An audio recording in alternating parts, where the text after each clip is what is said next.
Hello, I'm William Tenholder. I've been playing for over 50 years, and this is going to be inspired by my son, a little contribution to the inner thoughts of a chess player with experience. And so I'll try to make this as short as possible, a brief but insightful experience for you. Here we have a game that I played recently. And I like to open with the knight. It's called the Reti opening. I like to play it because most people are not ready for that. They go on traditional lines. So I like to surprise them. And yes, very few are ready for that. So in this case, I'm looking at uh, my players' strengths and weaknesses. What is their rating? And how are they going to play? And you have to have a game plan going in. So let's look at the first moves. My game plan, of course, is if they look very strong and attacking, I'm probably going to eliminate some of their pieces, take some steam away. So here we go. They come out with the queen pawn, very traditional. And so I must be thinking oppose and don't let that pawn get into my territory. So I oppose the pawn. That's the end of that. Next, they attack with the bishop. Again, I don't want that bishop in my territory. And so I'm going to push him out. So, okay, again, this is the line here that you need to defend. And so let's just look at how that went. Okay, out of the territory.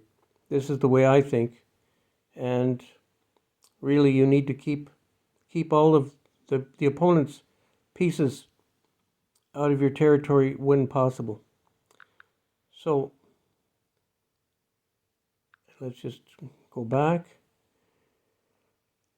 and so my next move. Okay, keep an eye on your enemy. At the same time, this is offensive, defensive. And so this is the way I think about it. Their next move is to get me out of their territory, and that's fine. Next move, they're developing their knight and attacking my queen pawn. So I see no threat there, and I prefer to kick that bishop further out of my territory. There you go. And keep an eye on him because now he's kind of hidden in that corner, attacking my c2 pawn. So I have to keep an eye on that bishop. Meanwhile, the next move, I'm going to kind of lure that bishop into taking my knight. This would be great. Develop my rook. So if they were really aggressive but not too good, they might take the knight and get my rook out. In this case, my position is stronger. And let's look at the next move. So now they're ready to bring the queen out with a possible queenside castle. So I'm bringing my queen out, really an attack on that position. So puts a little pressure on because that pawn over there on b7 is vulnerable to attack. Okay, castling, now the only thing that's protecting that pawn is the king. And so I know there are two pawns that are weak right there, depending on what he does with his knight. So I'm looking for weaknesses now. I'm looking for position. And so getting my knight out there is a good attacking move on the queen.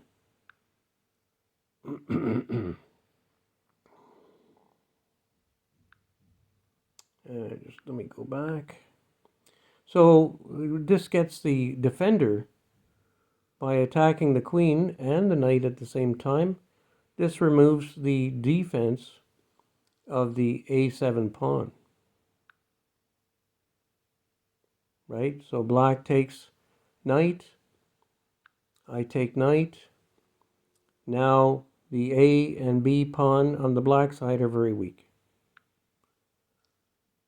Pushes the pawn up to try and get control of the center. I have some attack ideas in mind because I'm keeping in mind that there are opportunities to attack on the black king side. They're further trying to strengthen their position. I take the pause in action to castle. I figured I'm pretty well protected, and my bishop is nicely hidden in there. It looks like a pawn. So this is a nice little tactic. Once you get your bishop in there and it just kind of blends in and looks like it's sort of a pawn, they might forget about it. And this is what happens in this case. So the bishop actually attacks my bishop, and I had an easy defense, and the pawn was the best defense because I want to keep that bishop. That bishop will prove a success later on. So check was a little bit of a surprise check for me, I'll admit. And so I fortunately had defense for that just by moving the pawn, moving the bishop in defense. Bishop takes bishop, king takes bishop. Not too worried about this position. The black pieces are not well enough developed to have any effect on me. And right now, the white bishop is still under attack. So the white bishop retreats right back to the corner. And you have to keep an eye on that bishop because you can easily forget about it. Way back in that corner, it can come in and attack at any time on that diagonal. So my thinking now is, what is my attack? We're always thinking, what is our offense? What is our defense? This is what I'm always thinking. Offense, what can I do to attack? My queen is beautifully set up, just naturally set up for an attack. The bishop is perfectly set up for an attack. So my next move, yes, absolutely, get those rooks moving, right? They have a rook and queen. I need to get my rooks moving. So that's a natural development. And that knight can attack from there. Moving the pawn, why not? And so my response to that is to ignore it for now because it still has to get past the other pawn. But it is becoming dangerous.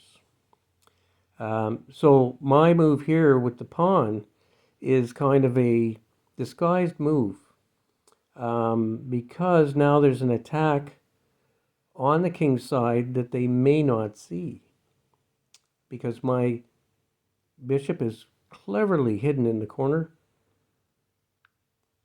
So yes, of course, it's irresistible, for them with this alignment to go after promoting the pawn.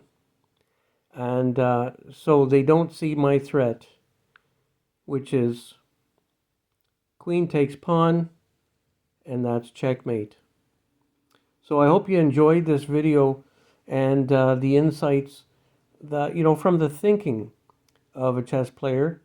And of course, we think about many, many things, but definitely we think about territory.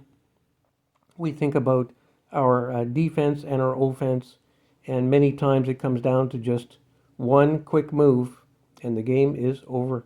So I hope you enjoyed this. I'm William Tenholder. I did this really for my son, Stephen. So have a good holiday season. Take care now.